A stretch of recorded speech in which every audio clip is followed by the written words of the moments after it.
அதாவது ரொம்ப நேரம் ஐடில ஒர்க் பண்ணிட்டே வேலை பாக்குறவங்க, ஓகே, இந்த கேஷ் கவுண்டர்ல உட்காந்துருப்பாங்க இல்லைங்கண்ணா, ஆமாங்க, அவங்களுக்கு அந்த முதுகு வேர்க்கும் முதுகு வலி இருக்கிறோம் அப்படிங்கிறவங்களுக்கு என்னங்கன்னா ஆல்ரெடி இருக்கிற சேர்ல சரி, இந்த மாதிரி இந்த எலாஸ்டிக் இழுத்து மாட்டிட்டு ஓ, இப்படி முதுகு சேஃப்க்கு ஓகே, ஓகே, பேக் பெயின் இல்லாம இருக்கும், பேக் பெயின் இல்லாம இருக்கும், முதுகு வேர்க்காதுண்ணா. இது வந்து இதுவும் 100% நேச்சுரலால ஆனது தாங்கண்ணா. ஓகே, இதுவும் ஜிப்பர் கவரோட கொடுத்துருவோம். ஓகே, லேட்டக்ஸ் தானங்க, இது 100% ஆச்சு தான். நீ கழட்டியே பாத்துக்கலாம்.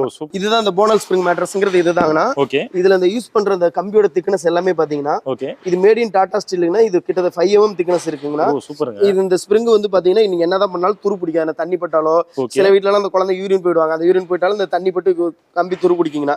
ஆனா இந்த ஸ்டீல் வந்து துருவே பிடிக்காதுங்கண்ணா. சூப்பருங்க. இந்த ஸ்ப்ரிங்கோட அழுத்தம் தெரியாம இருக்கிறதுக்காக பிளஸ் ஹீட்டே வரக்கூடாது அப்படிங்கிறதுக்காக இந்த 1500 GSMல இந்த காட்டன் ஃபில்டர் மேல அந்த பிளாக் கலரா போட்டுருக்காங்க. இது காட்டன் ஃபில்டர், இது ஹீட் வராது, பிளஸ் ஸ்ப்ரிங்கோட அழுத்தத்தையும் தெரிய விடாதுங்கண்ணா. இந்த மாதிரி சூப்பர் சாஃப்ட் ஃபோம், இந்த ஃபோம் பாருங்கண்ணா, இப்படி என்னதான் கசக்குனாலும் இந்த ஃபோம் ஒண்ணுமே ஆகாதுங்கண்ணா. நான் உட்காந்தே கட்டுற மாதிரிங்கண்ணா.